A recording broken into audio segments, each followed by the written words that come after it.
I have something else to say. And this is about the issues of religion. But it's not about religion. Maybe, all the time I talk about religion, I'm really not thinking about religion. I'm thinking about basically the whole Richard Dawkins movement issue. Ever since he wrote the book The God Delusion, where he has attacked religion. I think that I knew even before I bought that book, I knew. I said when I buy this book, I'm probably going to agree with 98% of what he's going to say in this book. A very large amount of what he's going to say, and in truth, that's true. I read the book, and I found myself in agreement with about 98% of what he says. But I just don't agree with his conclusion. I think about what Maslow said. Read them for the facts, not the conclusions. I read a lot of people, and I may not agree with their conclusions, but I may find myself in total agreement with many of the facts that they say. Many of the people who criticize religion, I find myself more in agreement than in disagreement.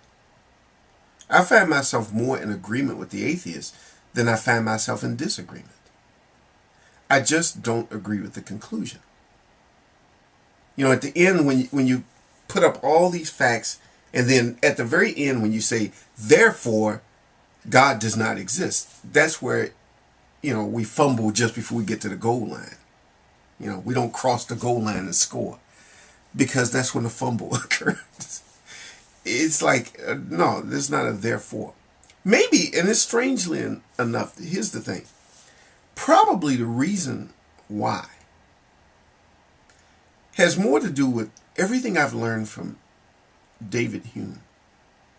Although not 100%, but a lot of what David Hume said. See, David Hume was an atheist. I think his atheistic views were probably stronger than Richard Dawkins' views. Except I don't think that David Hume dedicated every breath he spoke to destroying religion. I think he tried, but he realized it didn't work.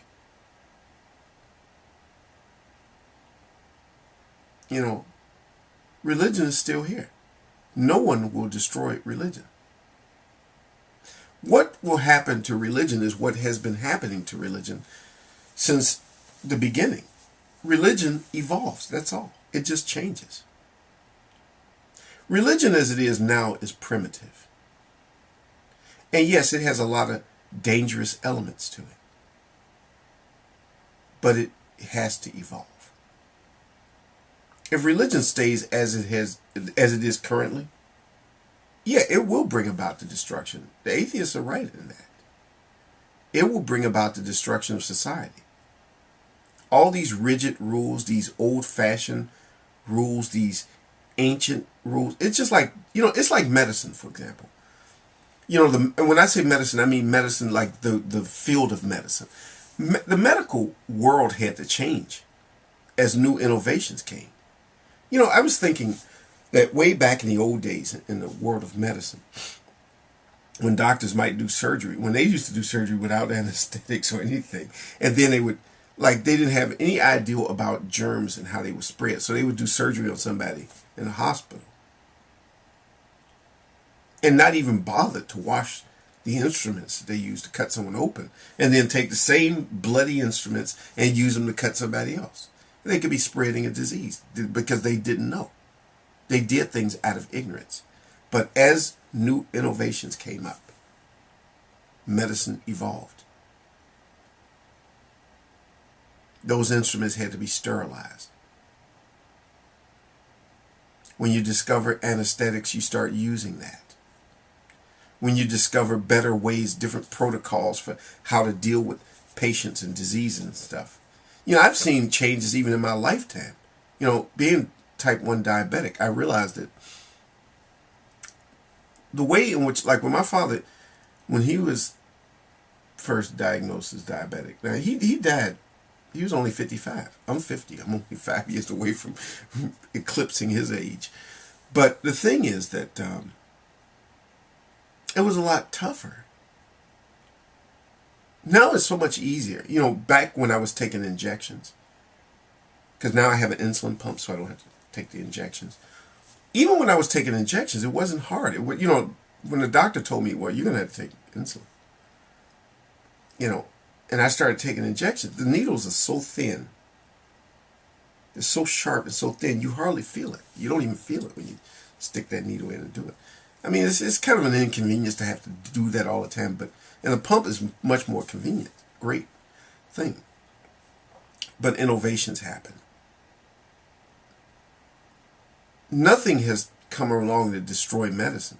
New innovations, new knowledge has not destroyed the field of medicine. And I think that's true with religion. Scientific discoveries do not destroy religion. What happens is religion and religious people have to let go of old-fashioned notions that no longer serve. See, the one thing is that these ideas, religion exists for one reason, in a very real sense. People might say, well, it's to control and manipulate people. That's one way of looking at it. I'm not going to argue against that. But what I will say is this. One of the things about religion is this, that religion exists to serve the people. If it doesn't serve people, it has no value. People can look at that in 100 different ways, and they can express an opinion on what I just said about that, which is okay. But it has to serve people. Any institution that doesn't serve people can't last.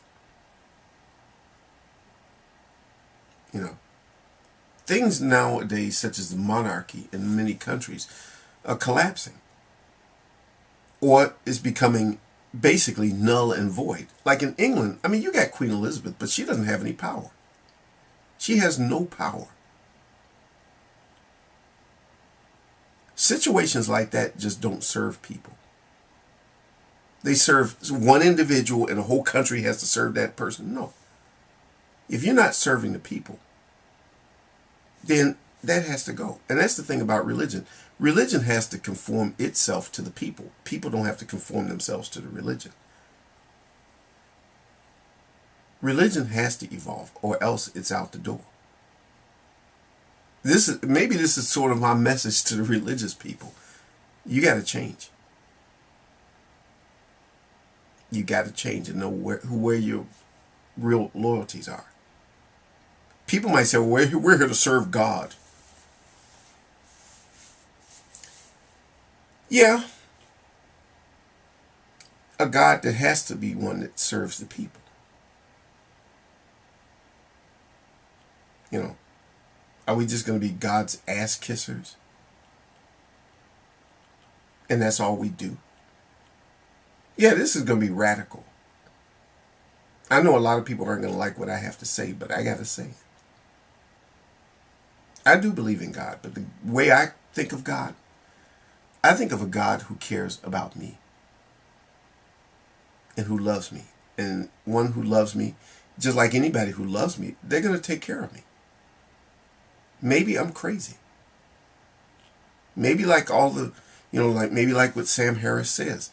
Maybe I'm crazy. No sane person would really believe that. And maybe I'm not sane. I'm not even claiming it. I could be insane. So that's a possibility.